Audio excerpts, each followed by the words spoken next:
All right, you guys, welcome to Taking Flight with me. Once again, Mike Rocket Blackstone here. Picking up where we left off in our last episode, we're talking about the legacies of Fullerton, California. And my family actually has a pretty awesome legacy, one of the most recent legacies here in Fullerton. And I'm going to take you back into my dad, Michael E. Blackstone. We called him Maverick. And this guy really had a passion for rock and roll, aviation, and life. And basically, his family showed up here in 1959. He was just about 12 years old, and his family showed up in Orange County to work at a place called Knott's Berry Farm. They had a business called the Ghost Town Print Shop, and that was the beginning of our family here in Fullerton and neighboring city, Buena Park, which is where Knott's Berry Farm is. And my dad starts flying. He's actually, at a very young age, self-started into aviation and starts taking flying lessons as a 12-year-old. 1963, he's 16 years old. He solos at the Fullerton Airport. And that was kind of a big deal to solo an airplane at 16, right about the time he's learning to drive. And he's beginning high school. He's in high school at Fullerton Union High School. Gets his private pilot license at 17 in 1964 and graduates from the Fullerton Union High School in 1965 and meets my mom. So basically, my dad's working at Knott's Berry Farm. My mom was also working at Knott's, and he's going to high school and taking my mom on flying lessons between the time he's 17 and the time he's 18. He's dating my mom and taking her on his solo cross countries and taking her out for flights. That's how my dad kind of got my mom to marry him in 1969. But my dad graduated in 1965 from Fullerton Union High School, went to Cal Poly Pomona, and during that time period got his CFI, II, MEI, which is the flight instructor, instrument instructor, multi-engine instructor, and graduates from Cal Poly Pomona in 1970. And from that point, my dad had all of the qualifications he needed in order to go to the airlines, go to the military. He had some options on his plate, and he ends up basically flight instructing for General Aviation Company at the Fullerton Airport, building his flight time while he's making this decision. And at that point, he gets hired at World Airways in 1970, approximately 72. And then the draft is coming up. So about this time period, the United States Air Force and the military is drafting guys to go to Vietnam. And he gets drafted, but in 1973, they retract the draft as far as not forcing you to go, so you have the option to get out. And my dad had the option to go to the United States Air Force or go fly airliners. And he really wanted to fly the F-4 for the U.S. Air Force, but the airline business was calling him. If you saw the Catch Me If You Can with Leonardo DiCaprio, the airline business at that time was really, really exciting, really cool. The Boeing 707 had just come out as an airliner, 4-engine jet airliner made by Boeing. It's the world's first, or the Boeing's first airliner. And my dad really wanted to fly that thing all over the world. So he joins World Airways in 1971, 72 timeframe. And he's 24, 25 years old, flying trips out to Saigon with troops and in cargo in a military contract that World Airways was awarded. My dad was really young, and he's out there flying as a co-pilot on the Boeing 707 for just about a year or two. In 1973 now, I was born, and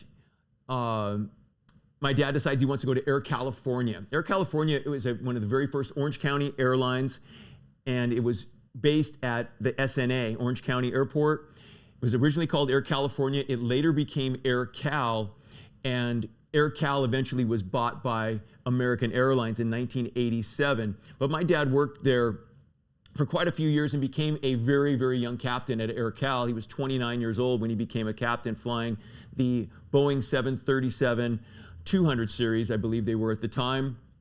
And then later he got to fly the Boeing 737-300 series, which is the one with the rounded off engines like the one I got to fly for American. That style was pretty popular back then. 1976 rolls around and my dad buys a house in Sunny Hills right near where Hughes Aircraft is. And as a aerospace engineer, as a airline pilot, and an airport right here in Fullerton, my dad had all the pieces and tools that he needed. He's flying out of Orange County, mostly for Air Cal. And he had this desire to fly fighters because of that stint with the Air Force. He had so close to flying fighters, he wanted to own his own airplane and wanted to do some aerobatics. So in 1981, my dad buys his first airplane. It's a Pitts S2A. He had a custom airplane built. It was the very first Pitts Special built with 2 seats, open cockpit in the front. He had a custom paint job on it with, red with the white stars down the side. And I remember sitting in the family room, putting those stars on the side of the airplane with him as he made a mock-up of the paint job that he wanted for his Pitts that he ordered. And he started a company called Blackstone Aerobatics. And Blackstone Aerobatics operated out of the Fullerton Airport from a hangar 42. I remember it to this day. Hangar 42, we shared it with Doc Arthur right there on the approach end of runway 24, and he started flying rides in his Pitts Special. That Pitts Special became a really popular airplane for people to come out and learn how to do loops and rolls. No one had ever really done anything like this before, and he had the very first GoPro camera, essentially a huge camera mounted on the front of his airplane facing aft to film their face as they're pulling G's and going upside down with the smoke running and everything. So that was what the Pitts was, and he adapted all of that technology and all of that knowledge from his Pitts into what would become later in 1986 when Top Gun, the movie, came out. My dad's inner spark from the F4 days of almost getting to fly the F4 for the Air Force came back out, and he said, man, I got to get rid of this Pitts. And at that point, I was 15 years old, and this Pitts is getting ready to disappear, and he's looking for an airplane that would be able to do the fighter mission, which is going to be flying formation. It's going to be dogfighting and tail chasing, and then use those cameras, and then develop a guns tracking system, which would allow him to shoot from plane to plane, detect the kill, turn the smoke onto the other airplane, and create a way to track who's winning and who's losing, and to find out who the best is, just like the movie Top Gun. So a year later, 1987, Air Cal gets bought by American. My dad switches from Air Cal to an American pilot, and at that point, he's naming the business from Blackstone Aerobatics to Top Gun Aviation in '87. And then it started to dawn on him that maybe Paramount Pictures might not like the Top Gun Aviation name because he might feel that they would own the Top Gun name. And he decided, let's just change the name before it gets too far. So we switched it from Top Gun Aviation to Air Combat USA Incorporated in 1990.